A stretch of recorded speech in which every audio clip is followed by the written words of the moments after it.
નમસ્કાર, આપ જોઈ રહ્યા છો નેશન પ્લસ ન્યૂઝ. હું છું આપની સાથે હિરલ પંડ્યા. રક્ષાબંધનના પવિત્ર તહેવારને હવે ગણતરીના દિવસો બાકી છે ત્યારે સુરતમાંથી એક હૃદયદ્રાવક ઘટના સામે આવી છે. સુરતના રાંદેર વિસ્તારમાં રહેતા 25 વર્ષીય યુવક આદિત્યનું દાંડી ફાટક પાસે સ્કૂલ બસ સાથે અકસ્માતમાં કરુણ મોત નીપજ્યું છે. સુરતના રાંદેર વિસ્તારમાં રામનગર વિસ્તારમાં રહેતો 25 વર્ષીય આદિત્ય પોતાના મિત્રો સાથે બહાર ફરવા ગયો હતો. આ દરમિયાન બાઇક પર 3 યુવકો સવાર થઈને પસાર થઈ રહ્યા હતા ત્યારે દાંડી ફાટક પાસે ફાઉન્ટેન સ્કૂલની બસ સાથે અકસ્માત સર્જાયો હતો.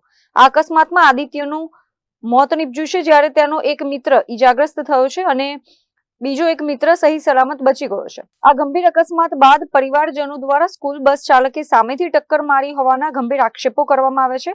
મૃતક આદિત્યના પરિવારમાં માતા પિતા અને એક મોટી બહેન છે. રક્ષાબંધન પૂર્વે જ એકમાત્ર ભાઈ છીનવાઈ જતા પરિવારમાં ભારે અરેરાટી અને શોકની કાલીમાં છવાઈ ગઈ છે. પીડિત પરિવારે ઘટના અંગે તટસ્થ તપાસ કરી ન્યાય અપાવવાની માંગ કરી છે.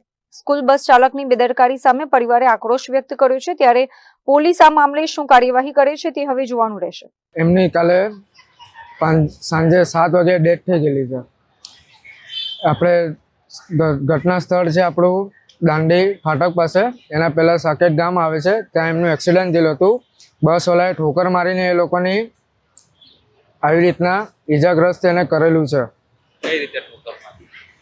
એ લોકો જતા હતા ને સામે આવીને એ લોકોને ઠોકર આપીને એ લોકોને પાડેલા છે. એમાંથી એક જણનો પગ ભાંગી ગયેલો છે ને જે ગાડી ચલાવતો હતો એ ભાઈ તો ભાગી ગયેલો છે. અને મારા જે જીજાજી વચ્ચે બેસેલા હતા એમની ડેથ થઈ ગયેલી છે. ગાડી ઉપર કેટલા જણા? 3 જણ હતા ગાડી પર. એમાં મોત કેટલાની છે? એક જણ એ મારા જીજાજીની મોત થયેલી છે. 2 જણા હમણાં? એક જણ છે પોલીસ સ્ટેશનમાં છે અને બીજો છે તે અહીંયા મહાવીર હોસ્પિટલમાં ત્યાં દાખલ છે. એના પગમાં પણ ઈજાગ્રસ્ત થયેલી છે. પરિવારમાં કોણ? ત્યાં પરિવારમાં બધા જ છે, એના મમ્મી પપ્પા બેન. હું એને ભાઈ તરીકે જ માનું છું. મારો જીજા છે પણ હું એને ભાઈ તરીકે જ માનું છું. મારી બેન સાથે મારા બેનનો ફિયોન્સી છે. સ્કૂલની બસ હતી? હા, ફાઉન્ટેન સ્કૂલની બસ હતી. શું માંગ છે તંત્ર? શું સાહેબ? તંત્ર પાસે શું માંગ છે? શું કાર્યવાહી? બસ અમને ન્યાય જોઈએ સાહેબ, બીજું કાંઈ નથી અમને જોતું. મારો ભાઈ આજે ચાલ્યો ગયેલો છે. બસ અમને અમારી એટલી જ મહેરબાની છે કે મારો ભાઈ પાછો આવે. આવા કોઈ ખોટા વ્યક્તિ સાથે ફરવું નહીં, કંઈ કરવું નહીં ને ગાડી સંભાળીને ચલાવો. બટ એટલી જ તમને વસ્તુ કહેવા માંગુ છું.